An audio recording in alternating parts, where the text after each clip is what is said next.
Y seguimos en vivo por la pantalla de DNews y nos vamos a ir a Colombia, nos vamos a meter con, te diría, uno de los conflictos políticos abiertos más delicados hoy en América Latina, que es este conflicto de poderes, choque de poderes que se está viviendo una vez más entre el Poder Ejecutivo, entre Gustavo Petro y el Congreso. Hoy el eje en el Senado, sobre todo. ¿Por qué?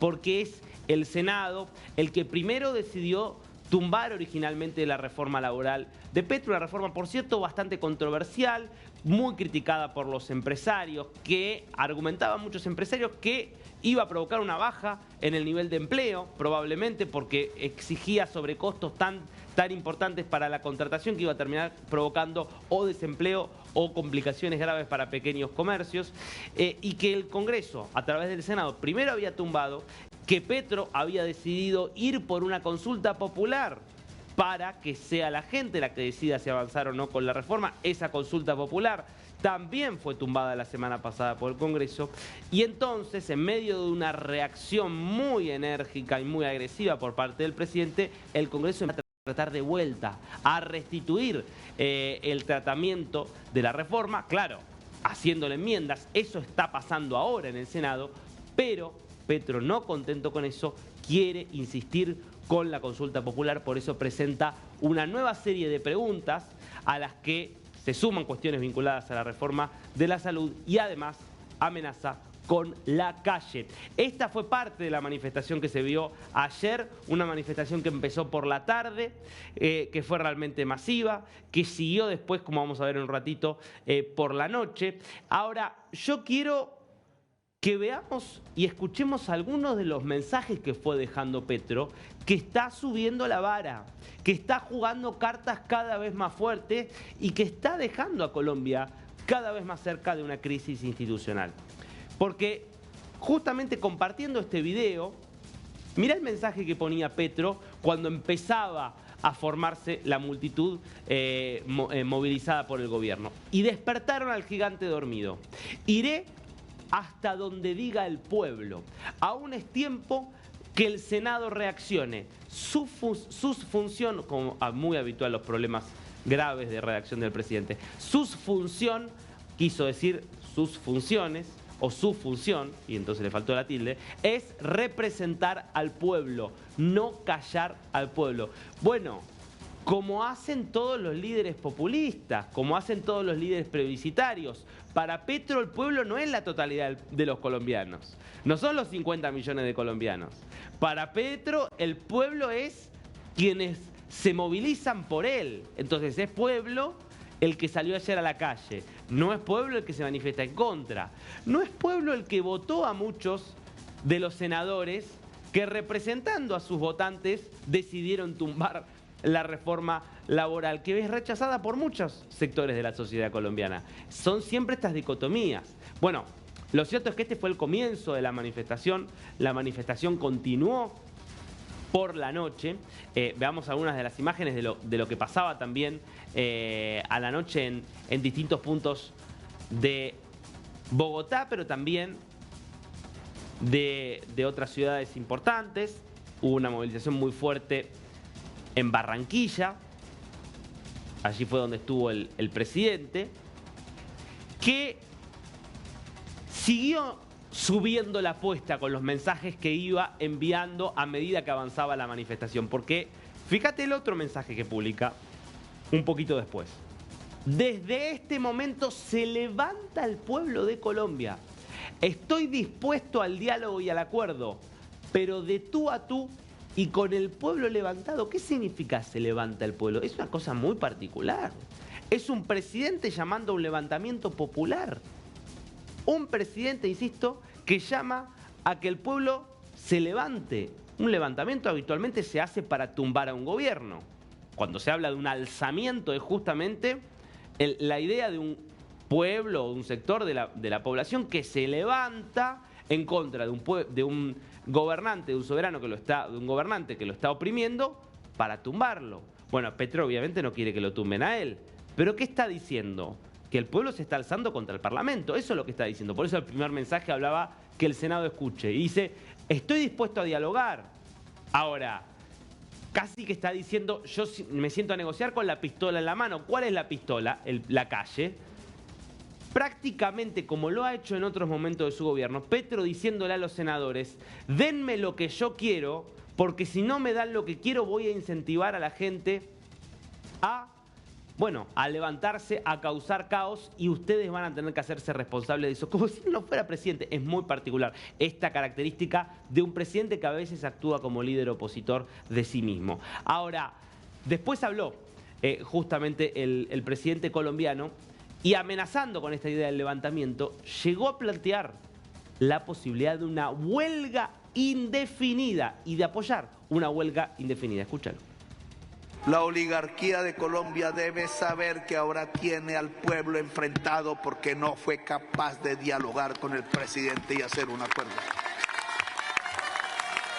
Que si toca ir a una huelga indefinida, el presidente no los tocará al pueblo de Colombia jamás, sino que se pondrá al lado del pueblo. Y que si me van a echar por ello, entonces estalla la revolución en Colombia, porque no vamos a arrodillarnos. No hemos pedido nada que no sea normal en el mundo. No estamos siendo exagerados ni radicales. Yo no estoy pidiendo el socialismo, aunque quisiera. Aquí no estamos expropiando. Aquí solo queremos y no nos han entendido bien, la dignidad del pueblo trabajador, la dignidad del microempresario, la dignidad de la mujer, la dignidad del campesino, la dignidad del joven en los barrios populares y en la vereda. Ustedes escucharon, ¿no? Digo, primero la imagen, ¿no? Ustedes vieron la imagen, la escena que decidió montar el presidente. Él está hablando detrás de un monumento. Dejemos si podemos, aunque sea congelada la imagen anterior. Él está hablando delante de un monumento que está intervenido, vandalizado, ¿no? Es un presidente que está eligiendo hablar delante de un monumento vandalizado. Ese monumento tiene un mensaje que dice: todo el poder al pueblo. Todo el poder al pueblo, ¿no? Básicamente queriendo empoderar supuestamente al pueblo. Y tiene un hoz y un martillo. Se nota, ¿no? Porque por ahí se puede confundir, pero claramente es un hoz y un martillo lo que está ahí al lado. Y el propio presidente lo dijo: yo no estoy pidiendo el socialismo, aunque quisiera.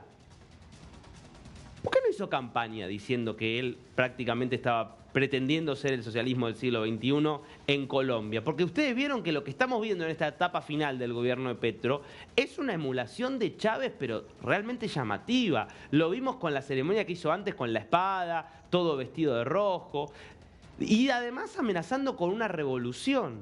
Claro, Chávez, ya sabemos lo que pasó, tuvo el poder para avanzar y efectivamente avasallar todos los demás poderes del Estado. Ahora, con esto es con lo que está amenazando abiertamente Petro, yendo contra quien hoy le pone límites, que es el Congreso de la República, donde no tiene mayoría, porque Colombia es una democracia.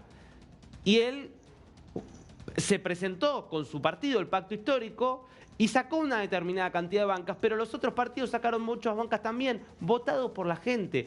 Así es la democracia. Lo que pasa es que Petro dice: el pueblo es el que está acá en la calle y no los 49 millones de colombianos que se quedaron en sus casas, muchos de ellos seguramente con opiniones diferentes a los que estaban ahí en la calle. Ahora, ¿por qué digo va subiendo la apuesta, Petro? Dice: si me tumban a mí, nadie quiere tumbarlo. Él sigue hablando. ¿Se acuerdan que antes decía que le querían hacer un golpe de Estado? ¿Se recuerdan, no? Este es el comienzo del golpe de Estado. Nunca hubo nada parecido, pero él lo planteaba. Ahora dice: si alguien quiere tumbarme, va a haber una revolución. Otra vez, ¿no? Incentivando alzamiento, levantamiento, revolución. ¿Saben qué volvió a hacer también? La constituyente. ¿Vieron que Petro dice: yo no voy a cambiar la Constitución? Ahora, cada vez que puede, vuelve a poner sobre la mesa la idea de que puede ir con una constituyente.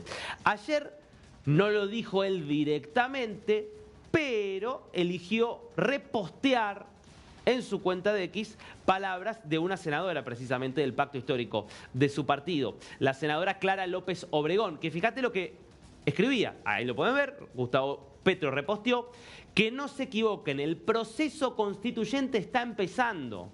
Acá es otra amenaza al Senado. Denme lo que yo quiero, denme lo que yo les pido, porque de lo contrario se viene revolución, alzamiento, huelga general, constituyente. No le faltó amenaza por hacer realmente. Ahora, lo curioso es que es el presidente. En vez de velar por la ley, pareciera que estuviera velando por que haya algún tipo de malestar social, de movilización, de situación de mucho estrés, que es algo que evidentemente no quiere la mayoría de los colombianos. Por eso es muy particular el uso que hace Petro de la palabra pueblo, como lo han hecho otros caudillos latinoamericanos en procesos que lamentablemente no suelen terminar bien.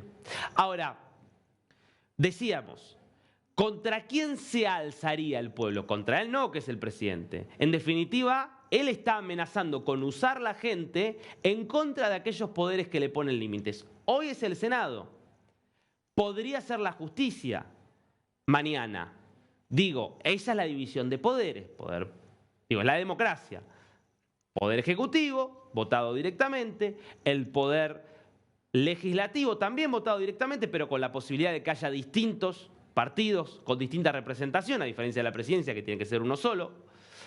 Y después el poder que es no electivo, que está pensado a propósito que haya un poder no electivo para ejercer el contrapeso, que es la justicia. Bueno, ayer hubo una noticia muy preocupante también para muchos en Colombia en relación a lo que pasaba con el Poder Judicial. Porque Gustavo Petro consiguió que su propio abogado personal, que un amigo de muchísimos años, que es Héctor Carvajal, fuera designado juez de la Corte Constitucional. Una votación bastante pareja que se dio justamente en el Senado.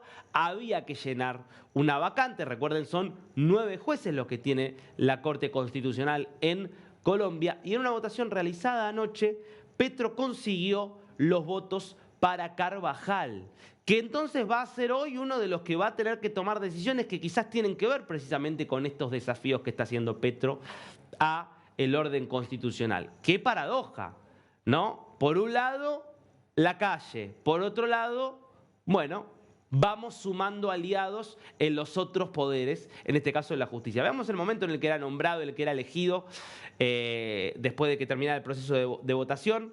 Recibió 66 votos Héctor Carvajal, que tiene 67 años, que va a tener solo 3 años para ejercer el cargo, porque a los 70 se va a tener que retirar, porque es lo que establece la ley en Colombia. Ya es raro, la verdad, nombrar un juez por solo 3 años. Pareciera que Petro está queriendo que haya un juez aliado precisamente para la parte final de su mandato. Está pensando en eso, esencialmente. No sabemos qué quiere intentar Petro en la parte final de su mandato, para lo cual necesita tener un juez que le sea tan leal. Porque si estás pensando a futuro, ponés un juez más joven, ponés un juez que vaya a tener 5, 6, 7 años por lo menos de juez justamente en la Corte. A menos que, insisto, lo único que te interese sea pensar qué es lo que va a pasar de aquí al año que viene, que es cuando se realicen las elecciones presidenciales en Colombia y que, insisto, termine en principio entendemos, único mandato que va a tener Petro, a menos que intente alguna cuestión. Obviamente, parte de la oposición indignada con este nombramiento, planteando que es una amenaza que haya un amigo y abogado defensor del presidente en este lugar. Lo cierto es que parte de la situación que se está viviendo hoy en una Colombia que está atravesada por un choque de poderes, con un Petro que desafía al Congreso, con la gente en la calle, con revoluciones y con huelgas indefinidas. Por cierto, la semana que viene, 28 y 29 de mayo, huelgas generales en Colombia, así que atención, ya tenés 2 días donde vas a tener huelga de los sindicatos aliados a Petro, pero además, no solo eso, sino que empieza a haber un avance sobre la Corte Constitucional, en este caso nombrando a un amigo como juez.